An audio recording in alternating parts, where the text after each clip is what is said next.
SC ST की जमीन जो कृषि भूमि से संबंधित है उसे 5 दशाओं में हम बिना कलेक्टर की अनुमति लिए भी खरीद सकते हैं।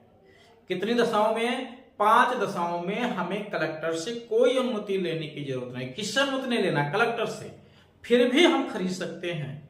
जो लोग पहले से खरीद चुके हैं वो लोग इस बात को जरूर ध्यान दें कि क्या उन्होंने जो बिना परमिशन के कलेक्टर से खरीदा है उन 5 दशाओं में आता है या नहीं। अगर आता है तो उन्हें परेशान होने की जरूरत नहीं है। वो 5 दशाएं कौन कौन सी हैं?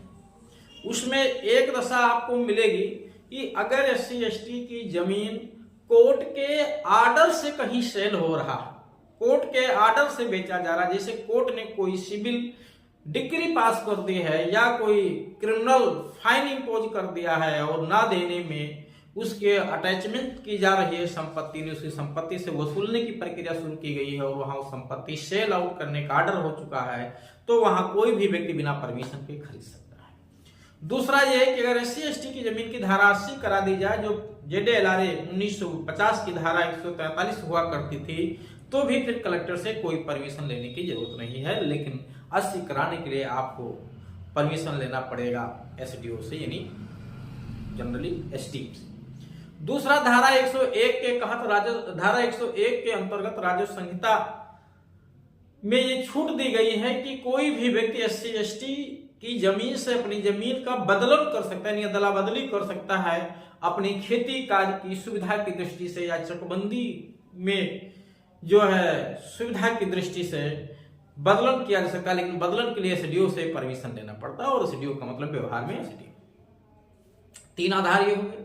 चौथा आधार यह है कि कोई भी एससी एसटी व्यक्ति सरकार से अगर कोई कर्ज लेता है या किसी वित्तीय संस्था से या बैंक से या UP agro industrial corporation limited से कर्ज लेता है तो अपनी जमीन को बंधक के रूप में अंतरण कर सकता है, बशर्ते वो बंधक भोग बंधक ना होकर सादा बंधक होगा।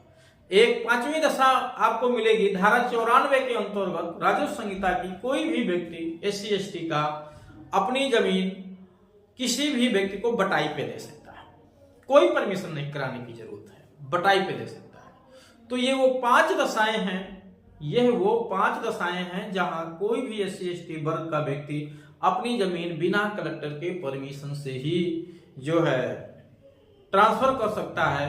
कभी कभी स्वामित्व का ट्रांसफर होता है कुछ दशाओं में, कुछ दशाओं में जो है केवल लैंड के यूज करने का या किसी तरह के उस पर भार का अधिकार उस पर ट्रांसफर हो जाता है।